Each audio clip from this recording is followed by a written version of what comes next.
Voltamos com o terceiro bloco da sabatina Sim de Jornal, hoje entrevistando o candidato do PSDB, Júlio César, que tem uma proposta, talvez uma das mais polêmicas. Ele é o único entre todos os candidatos que diz que em 4 anos vai conseguir erradicar o analfabetismo. A gente tem uma pauta aqui, mas essa é uma declaração fortíssima, até porque o seu antecessor, em 8 anos, não conseguiu. Os outros antecessores também disseram que iam fazer isso e não conseguiu.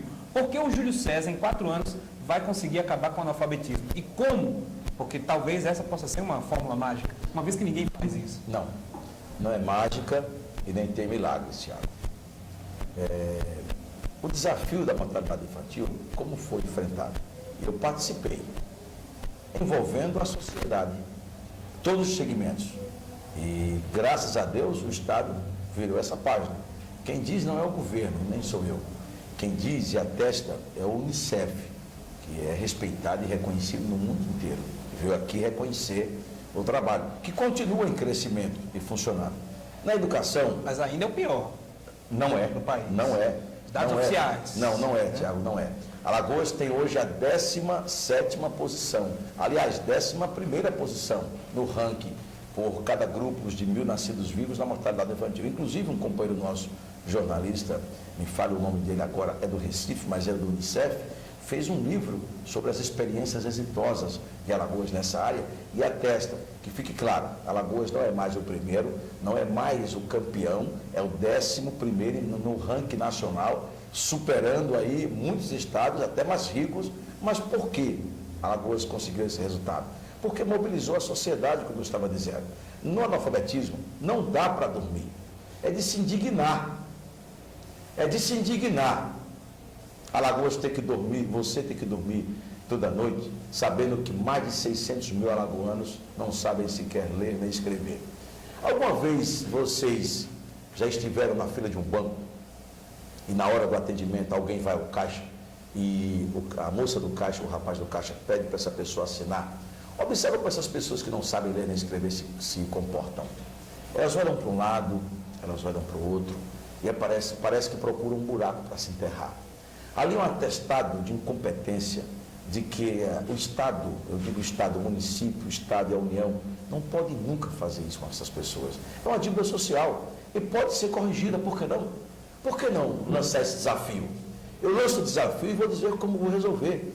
Há 10 dias atrás, eu estive com o Dom Ducênio, bispo de Palmeira dos Índios, e fiz uma provocação a ele que ele considerou positiva. Eu disse: Dom Ducênio, não dá para dormir em paz quando 600 mil alagoanos ainda são analfabetos. Eles não sabem ler, não sabem escrever, nunca frequentaram a escola, e o Estado precisa buscar essas pessoas. O senhor me ajuda nessa tarefa? Ele disse: é a primeira vez que eu estou sendo perguntado sobre isso. Estou muito feliz, porque a igreja pode sim ajudar. Tiago, as igrejas evangélicas têm ido muito às igrejas evangélicas, com quem tem um respeito, com quem tem tido um grande apoio. As igrejas católicas, as batistas, todas as denominações, todas as igrejas que falam de Deus, é a minha igreja. E a igreja, ela tem um papel importantíssimo na sociedade, de evangelizar, de tornar o cidadão melhor, de difundir o amor e a fé. Então, por que não podem ajudar o governo nessa missão? Os sindicatos, todos os sindicatos, também têm um papel social, e a igreja tem um papel social. Por que não participar dessa frente? Por que não as ONGs? Por que não as federações, as associações?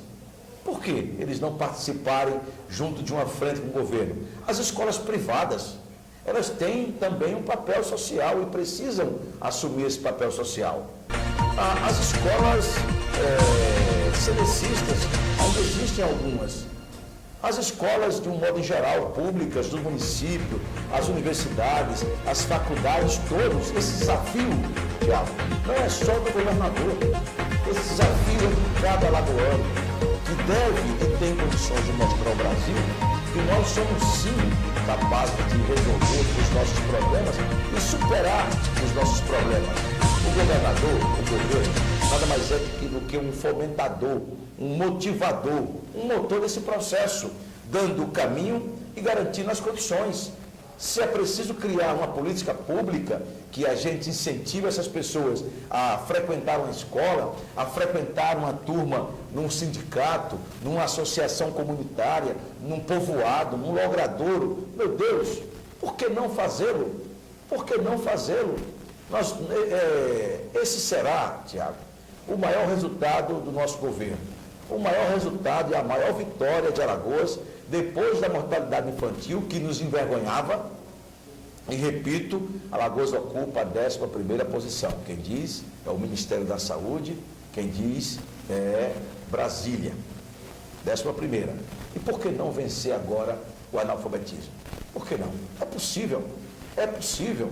Nós temos condições de formar esses grupos, buscar e fazer multiplicadores, incentivar esses multiplicadores a buscar outros multiplicadores, e em cada município. Essas pessoas não moram no estado, essas pessoas não moram em Alagoas, essas pessoas moram nas cidades. Elas estão em Japaratinga, elas estão em Novo Lino, elas estão em Palmeira dos Índios, elas estão em Arapiraca, elas estão aqui em Maceió. Então, eu não vejo isso com um bicho de 7 cabeças. Tiago, quem veio de onde eu vim, quem passou pelo que eu passei, governar Alagoas e estar à frente de um projeto desse, desafiador, de um partido grande, de um partido que tem história, as pessoas até riem quando eu digo, isso é café pequeno, porque esse estado, alagoanos e alagoanas, por muito tempo faltou vontade política,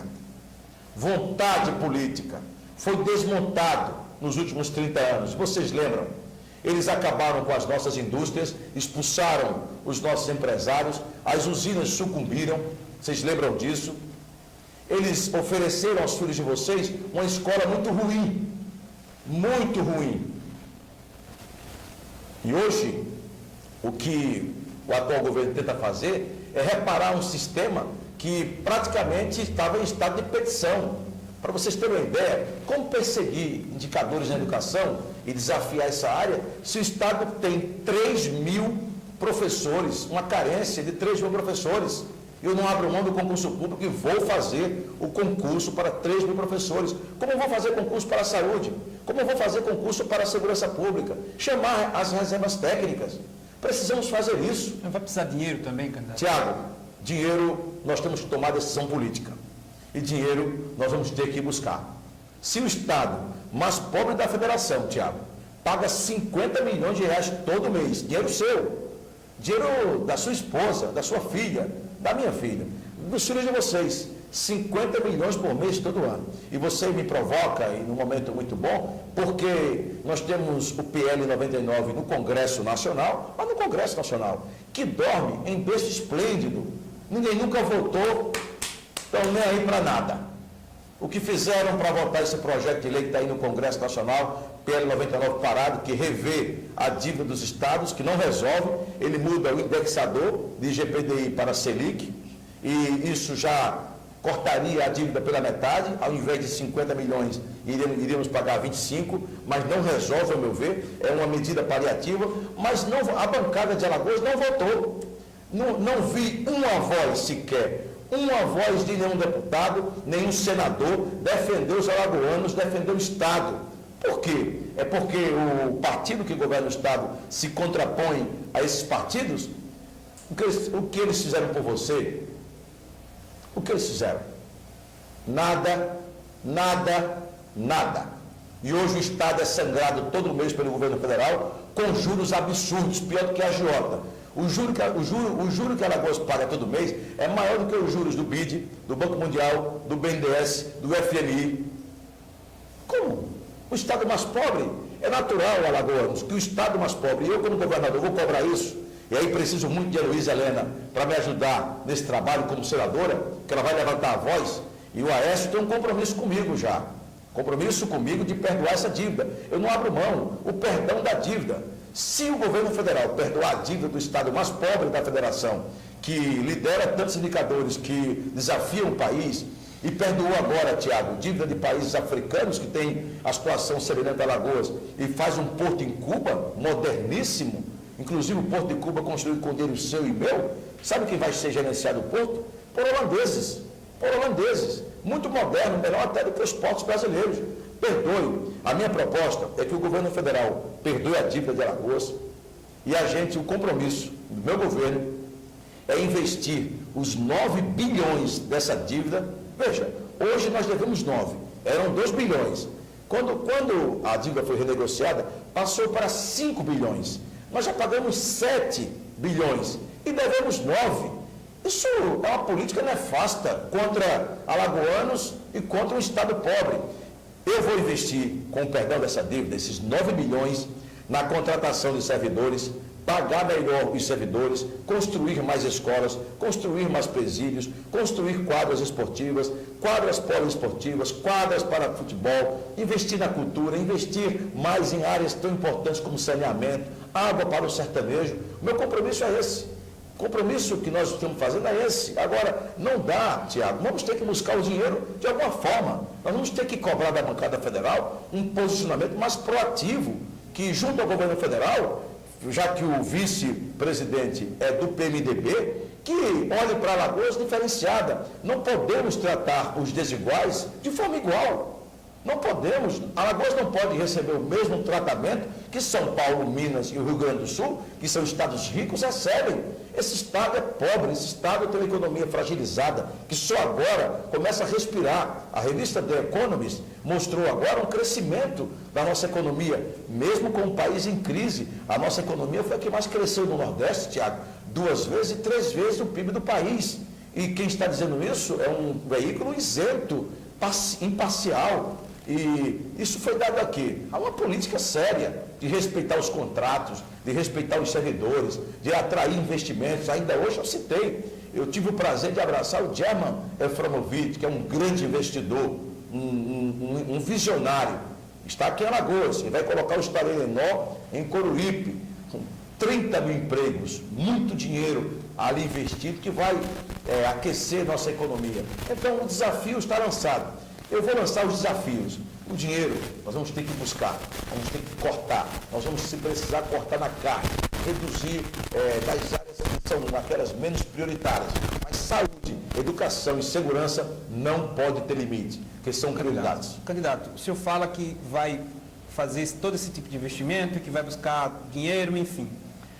Esse tipo de política foi feita há cerca de 1 ano, 2 anos atrás, quando o próprio governo anunciou que ia resolver o problema das escolas. Foi-se montado um plano que talvez todos os especialistas analisam como um dos piores projetos realizados ao longo da história do Estado, que foi a reconstrução imediata e simultânea de 130 escolas. Muitas delas hoje sucateadas, né, e com suspeitas de superfaturamento. Isso no governo do PSDB, ou qual o senhor é o PSDB? Porque vai ser diferente no governo do Júlio César e não foi diferente no governo de Teotônio Vilela, do seu antecessor. Tiago, não tem debate para resolver os problemas de Alagoas. Tem gente aí prometendo o que não pode ser feito e não cabe no orçamento do Estado, ou até mesmo propostas que soam como piada, brincadeira. Eu disse agora há pouco que o Estado recebeu esse sistema com uma deficiência muito grande. São 328 escolas, 328, das quais 178 foram reformadas. Você falou construídas, não foram construídas. Reformadas. Era um projeto para a reforma das escolas. Das 328, 178 foram reformadas. Qual é a minha proposta? Qual é o meu compromisso? Primeiro, eu quero dizer a você que eu sou do PSDB, cada cabeça pensa de um jeito. Eu reconheço que quem errou, que responda pelos seus erros. Quem praticou algo de errado, que responda pelo que fez errado. Eu não tenho um compromisso com quem erra ou quem faz coisas que não estão ali preconizadas pela lei. O que precisamos fazer é reformar toda a rede. Reformar. Nós temos 3 momentos na educação. O primeiro momento é lançar essa frente, esse desafio, para que o Estado possa avançar na erradicação do analfabetismo. Segundo, reformar toda a rede. As últimas escolas que faltam, esse restante, até 328. Qual a necessidade de construir mais escolas? Construir as escolas. Qual a necessidade de adequar essas escolas com ferramentas pedagógicas e tecnológicas? Adequar. Por que a escola privada tem tudo e a escola pública não tem? Por quê? A escola pública tem que ser melhor do que a escola privada. É a escola que eu defendo. Eu sou de escola pública, conheço a escola pública. Eu sei a dificuldade de um aluno que sai da escola pública para prestar o vestibular. Porque a minha vida não foi estudando em universidades internacionais, da Europa, Estados Unidos, não foi. Também não foi do país, foi aqui dentro. Eu conheço a realidade, porque eu me sinto parte desse processo. A outra frente, contratar professores. A outra frente, continuar essa política de valorização do profissional. A outra frente é a gente trabalhar a busca de melhores indicadores. O Estado, em parceria com os municípios, criando ferramentas de avaliação para que a gente tenha um melhor desempenho, buscando o aluno lá nas séries iniciais, disponibilizando aos municípios mais creches, e aí nós vamos trabalhar, depois de estruturar o sistema, as escolas de tempo integral para os municípios e a escola de tempo integral para os jovens do ensino médio, e aí nós vamos preparar esse jovem melhor para o Enem. Como a gente ainda não concluiu, no próximo bloco nós vamos falar sobre uma última pergunta sobre educação e já fazendo uma introdução com relação à segurança pública. Não saia daí, a gente volta daqui a pouco.